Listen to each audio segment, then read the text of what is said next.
रात के 10 बज चुके थे। ऑफिस की इमारत तकरीबन खाली हो चुकी थी। अंधेरे राहदारियों में सिर्फ 1-2 लाइट्स जल रही थीं। कैंटीन बंद हो चुकी थी। सिक्योरिटी गार्ड बाहर गश्त कर रहा था। अंदर सिर्फ एक कमरे में रोशनी थी, वो कमरा जहां सारा अपनी फाइल्स और लैपटॉप के साथ कामें जिमी हुई थी।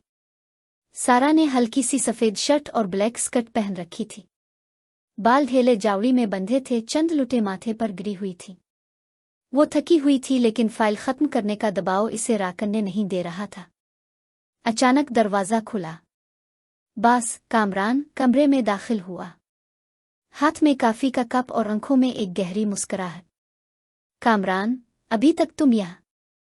बाकी सब जा चुके हैं। सारा मुस्कुराते हुए जी, ये रिपोर्ट आज मुकम्मल करनी है ना, इसीलिए रुक गई। कामरान आहिस्ता आहिस्ता करीब आया। इसने काफ़ी का कप टेबल पर रखा और झुक कर फाइल देखने लगा। इतना करीब कि सारा को इसकी खुशबू अपने बालों में घुलती महसूस हुई।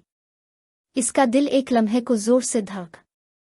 कामरान धीमी आवाज में, तुम बहुत मेहनती हो, लेकिन कभी कभी इंसान को थोड़ा आराम भी करना चाहिए। सारा ने नजर उठाई। दोनों की आंखें मिले। लम्हा ठहर सा गया। बारिश की हल्की बूंदें खिड़की पर टकरा रही थीं और कमरे की खामोशी में सिर्फ दिल की धड़कनें सुनाई दे रही थीं।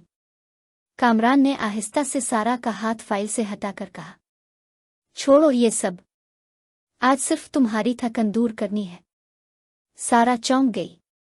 वो पीछे हटना चाहती थी, मगर कुर्सी और मेज के बीच फंस गई।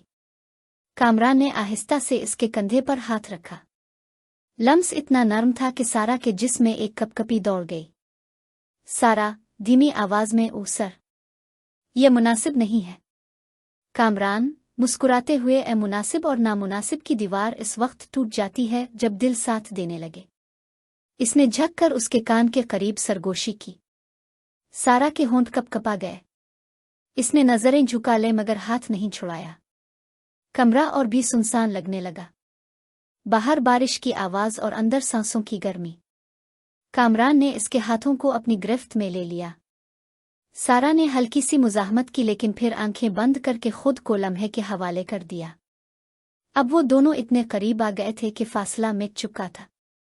सारा के बाल खिलकर शानों पर गिर गए। कामरान ने एक लट अपनी उंगली से हटाई और मध्यम लहजे में कहा, तुम्हें पता है, तुम्हारे बगैर ये ऑफिस अधूरा लगता है। सारा ने बमुश्किल कहा, आपके अल्फाज दिल को संभलने नहीं देते। उन दोनों के दरमियान वो कशिश पैदा हो चुकी थी जो छपाई नहीं जा सकती। ऑफिस की तन्हाई ने उनके राज को जन्म दे दिया था, एक ऐसा राज जो कमरे की दीवारों के अंदर कैद रहा, लेकिन जिसकी गर्मी उनके जिस्म और रूह में हमेशा जिंदा रही।